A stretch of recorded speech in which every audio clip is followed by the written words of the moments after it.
Friends, welcome to ரோஜா பூந்துட்டம். இன்றைக்கி சேனலில் bio humic acid இந்த உரத்தை பற்றி தான் பார்க்க போகிறோம். 10 நாளைக்கு முன்னாடி இந்த உரம் செடிங்களுக்கு கொடுத்தேன். Super result. ஸோ மொட்டுக்கள் நிறையா வைக்கிது. அதனால் யாருக்கெல்லாம் பூக்கள் அதிகமாக வேணும் அப்படின்னு நினைக்கிறீங்களோ இந்த உரம் கொடுக்கலாம். இது வந்து ஆர்கானிக் உரம் தான், கெமிக்கல் கிடையாது. ஆர்கானிக் உரம் தான். இது வந்து காய்கறிகளுக்கும் கொடுக்கலாம், பழச்செடிகள் எல்லாத்துக்குமே கொடுக்கலாம். நல்லா குலுக்கிட்டு அதுக்கப்புறம் யூஸ் பண்ணலாம். அளவு வந்து 10 லிட்டர் தண்ணிக்கு 20 ml ஊற்றுறோம். இப்போ இது வந்து மருந்து பாட்டில் மூடி, இதுக்கு நான் 2 தடவை ஊற்ற போகிறேன். இதுனா இது மூடி அளவு வந்து 10 ml தான் பிடிக்கும். ஸோ 2 தடவை நம்ம ஊற்றணும் அப்படின்னா 20 ml ஆயிரும். இதை தான் நான் வந்து செடிங்களுக்கு கொடுத்தேன். அவ்வளோ ஒரு நல்ல ரிசல்ட்டு. இப்போ அதை தான் நம்ம பார்க்க போகிறோம். இப்போ பாருங்கள், இது எதுக்காக நான் வாங்கினேன் அப்படின்னா, பல்லாவரம் சந்தையில் இந்த வெயில் காலத்தில் வந்து செடிங்களுக்கு வந்து என்னென்ன மொட்டுக்கருகள் நுனிக்கருகள்லாம் இருக்கும் இல்லையா, ஸோ அந்த மாதிரிலாம் இல்லாமல் இருக்க வேணும் அப்படின்னும் போது இந்த உரம் சஜஸ்ட் பண்ணாங்க.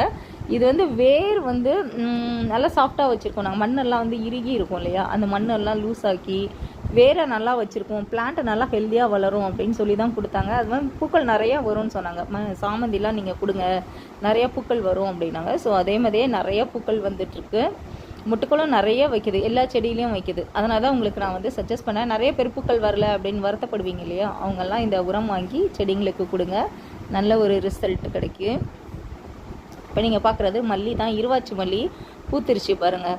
ஸோ நான் வந்து டிசம்பர் லாஸ்ட்டில் ப்ரூனிங் பண்ணேன். அதுக்கப்புறம் ஜனவரி அப்புறம் ஃபெப்ரவரி 3 தடவை ப்ரூனிங் பண்ணேன். ப்ரூனிங் பண்ணி விட்டேன். இப்போ லாஸ்ட்டாக கூட சாஃப்ட் ப்ரூனிங் தான் பண்ணேன். ஃபஸ்ட்டு ஹாட் ப்ரூனிங், அதுக்கப்புறம் கொஞ்சம் சாஃப்ட் ப்ரூனிங், அப்புறம் திருப்பி ஒரு தடவை சாஃப்ட் ப்ரூனிங். இப்போ வந்து மொட்டு வச்சுருக்கு. மொட்டு வந்து நல்ல ஒரு 5 மொட்டு இருக்கிற மாதிரி எல்லா கிளைகளையும் இருக்குது பாருங்கள். லீஃப்லாம் எவ்வளோ பச்சை பசேல்னு இருக்குதுன்னு சொல்லிட்டு, ஒரு பூச்சி தாக்குதல் இல்லை. இலைகள் எல்லாமே அவ்வளோ நல்லா ஹெல்த்தியாக இருக்குது. இலைகளும் பாருங்களேன், பச்சை பசேல்னு பார்க்கவே எவ்வளோ அழகாக இருக்கு இல்லையா.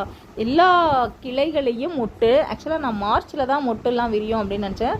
பட் இந்த பிப்ரவரி மாதமே மொட்டு எல்லாமே விரியவும் ஆரம்பிச்சிருச்சு. அதுக்கு காரணம் உரம் தான், நம்ம கரெக்டாக கொடுக்கறது தான். அதுவும் நான் லிக்விட் ஃபர்டிலைசர் வந்து நிறையா கொடுக்க ஆரம்பிச்சிட்டேன் வாரம். அதனால தான் எனக்கு வந்து சீக்கிரமாக மொட்டு வைக்குது. சீவீட் கொடுத்தேன், அதுக்கப்புறமா இந்த உரம் கொடுத்தேன் நான். சரி, இது கொடுத்து பார்க்கலாம் நல்லா இருக்கும் அப்படின்னு சொல்லிட்டு.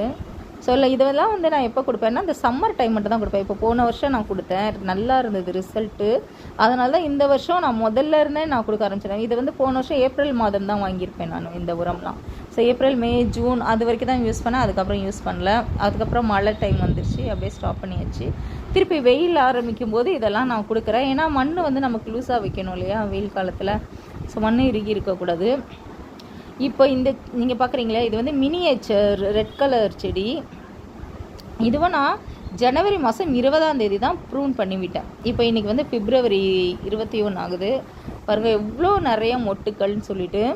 லாஸ்ட் டைம் காட்டும் போது செடியில் மொட்டுலாம் கிடையாது, 10 நாளைக்கு முன்னே மொட்டுலாம் கிடையாது, தளிர் தான் வந்துருந்தது. அதுக்கப்புறம் இப்போ பாருங்கள் எவ்வளோ மொட்டுக்கள் இருக்குது அப்படின்னு சொல்லிட்டு. அது மாதிரி ஒரு கிளையிலேயே ஒரு 3 மொட்டு 4 மொட்டு அந்த மாதிரி மொத்தம் நிறையா அப்படியே மொட்டு வைக்குது. அதனால் கண்டிப்பாக நீங்கள் அந்த உரம் கொடுத்து பாருங்கள்.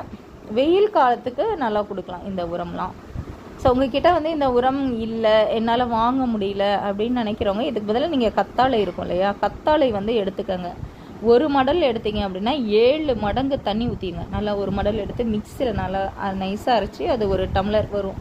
அதுக்கு 7 டம்ளர் தண்ணி நீங்கள் கலந்து செடிங்களுக்கு கொடுங்க. உங்களுக்கு இதே ரிசல்ட் வரும். அதுவும் நீங்கள் மாதம் 1 தடவை கொடுத்தா போதும். இதுவும் மாதம் 1 தடவை கொடுத்தா போதும். அதுக்கப்புறம் நம்ம திட உரம் கொடுப்போம் இல்லையா. ஸோ இது வந்து ஒரு ஷெட்யூல் மாதிரி போட்டுக்கோங்க. மாதம் கண்டிப்பாக முதல் 1ஆம் தேதி அந்த மாதிரி நீங்கள் பிளான் பண்ணி இதை கொடுத்தீங்க அப்படின்னா உங்கள் செடி நல்லா ஹெல்த்தியாக இருக்கும். இப்போ நீங்கள் பார்க்குற செம்பருத்தி ஒரு பூச்சி தாக்குதல் கூட இல்லை. ஸோ செம்பருத்திக்கே நான் வந்து இந்த ரோஸ் மிக்ஸ் போன்வெல் அப்புறம் இந்த மாதிரி லிக்விட் உரம் கொடுக்கறதுனால இல்லை. அதுக்கப்புறம் இப்போ பாருங்கள் எவ்வளோ மொட்டுக்கள்னு சொல்லிட்டு. இதுவும் ஒரு மினியேச்சர் தான், பிங்க் கலர் ரோஸ் தான். ஸோ இதில் வந்து ஒரு கொத்தாக ஒரு 100 மொட்டுக்கள் இருக்கும் இந்த செடியில். இதுவும் ரீசெண்டாக இப்போ தான் ப்ரூன் பண்ணிவிட்டேன். அதுக்கப்புறம் வந்த மொட்டுக்கள் தான் இது. பாருங்கள் எவ்வளோ நிறையா வச்சுருக்குன்னு சொல்லிட்டு. ஸோ எனக்கு வந்து இதுக்கு முன்னாடியே மினியேச்சர் ரோஸ்லாம் நான் வச்சுருந்தேன். ஸோ இந்த அளவுக்கு எனக்கு மொட்டு வரல. இந்த டைம் தான் எனக்கு அவ்வளோ அதிகமான மொட்டுக்கள். இப்போ நீங்கள் பார்க்குறது காஷ்மீர் ரோஸ். இதுவும் ப்ரூன் பண்ணிவிட்டேன். இப்போ தான் தளிர் வருது, நல்லா ஹெல்த்தியான தளிராக வருது. இதுலேயும் நிறையா மொட்டுக்கள் வரும் அப்படின்னு நினைக்கிறேன். எல்லா ரோஜா செடிகள், அதுக்கப்புறம் மல்லி செடி, அப்புறம் காய்கறி நான் சொன்னேன் இல்லையா, தக்காளிலாம் இந்த உரம் நம்ம வந்து ரோஜா செடி கூட தான் இருக்குது. இந்த தக்காளி காஷ்மீர் ரோஸ் கூட தான் இருக்குது.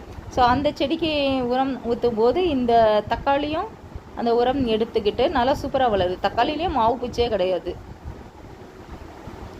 அப்புறம் நீங்கள் பார்க்குறது மெரூன் கலர் சாமந்தி. இந்த சாமந்தி பூத்து முடிஞ்சிருச்சு. எல்லா பூவையும் கட் பண்ணிட்டேன். கீழேருந்து தளிர்கள் எப்படி வந்திருக்குன்னு பாருங்கள். இந்த உரம் கொடுத்ததுக்கப்புறம் பாருங்கள், கீழேருந்து எவ்வளோ நிறைய தளிர்கள்னு சொல்லிட்டு, அதுவும் தளிர்கள் வருமா நல்ல வேகமான ஒரு வளர்ச்சி, அப்படியே ஸ்பீடாக வளரும் இல்லையா, அந்த மாதிரி ஒரு வளர்ச்சி இருக்குது இந்த சாமந்திலலாம். பார்த்தாவே தெரியும், லீஃபை பாருங்கள் எவ்வளோ பெருசாகவும் இருக்குதுன்னு சொல்லிட்டு. ஸோ ஒரு செடி நல்லா இருக்குது அப்படின்னா இலைகள் நல்லா இருக்கணும். இலைகள் நல்லா இருந்தால் தான் மொட்டு நல்லாயிருக்கும். அதெல்லாம் ஹெல்த்தியாக பார்க்கும்போதே தெரியும் இல்லையா உங்களுக்கு. ஸோ இதெல்லாம் வந்து இப்போ வளர்ந்தது தான், எவ்வளோ வேகமாக வளர்ந்துருக்குன்னு பாருங்கள். சரியாக வீடியோ வந்து தெளிவாக இல்லை, பிளாக்காக வந்தது. அது வந்து எனக்கு கமெண்ட்டில் சொன்ன எம்ஜே டெரஸ் கார்டன் சிஸ்டருக்கும் அதுக்கப்புறம் மகேஸ்வரின்ற சிஸ்டருக்கும் ரொம்ப தேங்க்ஸ். அவங்க 2 பேரும் கமெண்ட்டில் சொல்லியிருந்தாங்க. ரொம்ப தேங்க்ஸ் அவங்க 2 பேருக்கும். பாருங்கள் எவ்வளோ நல்லா ஹெல்த்தியாக இருக்குது பிளான்ட்டுன்னு சொல்லிட்டு. கண்டிப்பாக நீங்கள் இந்த வெயில் காலத்தில் இந்த மாதிரி உரங்கள் கொடுங்க. செடி எப்போவுமே நல்லா ஃப்ரெஷ்ஷாக ப்ரைட்டாக சூப்பராக இருக்கும். வெயில் ஒரு பெரிய பிரச்சனையாகவே தெரியாது உங்களுக்கு. ஓகே ஃப்ரெண்ட்ஸ், இந்த வீடியோ உங்கள் அனைவருக்கும் பயனுள்ளதாக இருக்கும். கண்டிப்பாக பிடிச்சிருக்கோம். லைக் பண்ணுங்கள், ஷேர் பண்ணுங்கள், மறக்காமல் ரோஜா பூந்தோட்டம் சேனல் சப்ஸ்கிரைப் பண்ணுங்கள். Thank you friends.